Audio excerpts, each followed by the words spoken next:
Hey everybody, I'm Katallina, and today we're here to talk about episode 1 of The Do-Over Damsel Conquers the Dragon Emperor. I cannot believe that today has been so busy that I almost forgot this was airing. I just realized at like 7 p.m, holy crap, I didn't do a video for this yet, and of course I had to run back to my computer and make that happen.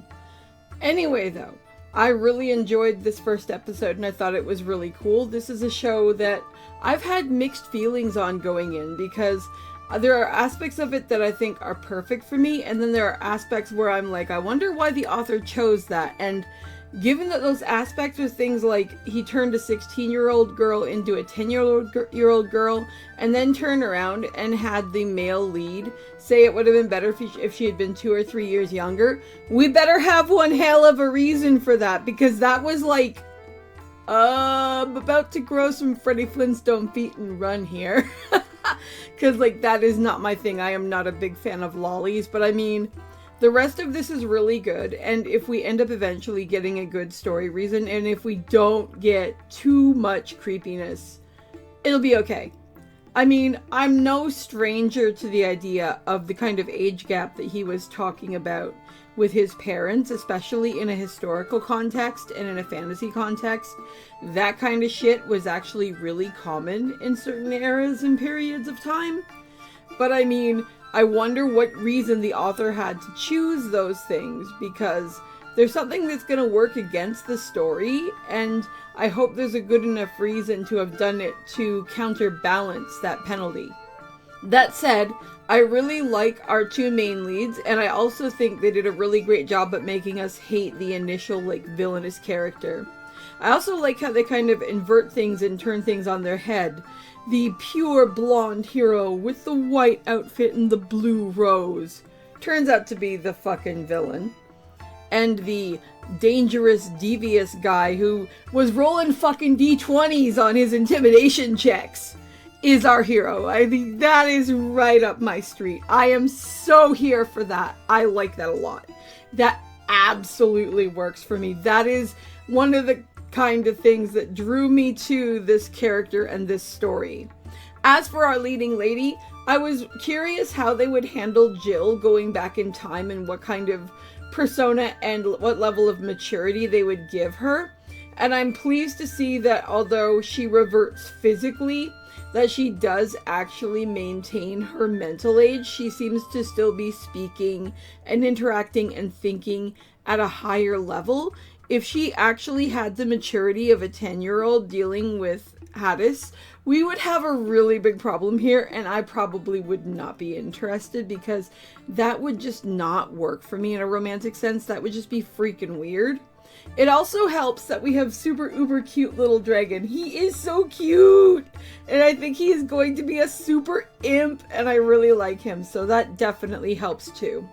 I really like the art style for this one. It really stands out to me. It makes it really easy, even with my vision, to be able to see the facial expressions and to catch the kinds of moods that are going on. I also like the use of color. I like the inversions of normal artistic symbolisms, as I was talking about earlier. And one of the other things that I really like is the idea that this character that everyone seems to think of as this great evil in the future and stuff ultimately ends up being the dude who intentionally or not rescues our character. And he's got this kind of like dark menacing vibe, and yet when it comes to her, it's like, good boy, and he grows a freaking tail. I mean, I don't think he's growing it literally, but the way that they kind of imply him in the art is amazing. The chibi art, when they're showing anything cute about the two in general, is just absolutely up my street. So that is definitely another plus. I really hope that we get a lot more depth on what is going on with these two different kingdoms, with the behavior of these characters. I really want to find out why it is that in the other timeline that we escaped, Hades ends up becoming such an absolute savage. And I want to see what it is that Jill will be able to do here to be able to prevent that.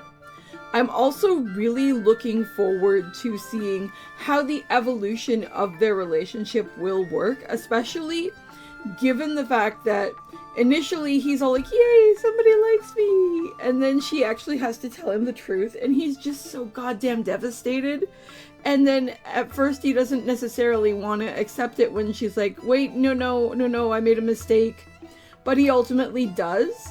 So it'll be really interesting to see just how things will work out going forward, because, I mean, initially, in her own way, she kind of pulled the wool over his eyes. And this seems like a man who is just absolutely desperate for somebody to love him, which is a theme artistically that I really like. And it'll be interesting to see just how she will go about this, because it looks like they faced each other on the fucking battlefield. And that, with that in the back of her mind, that is not going to be easy.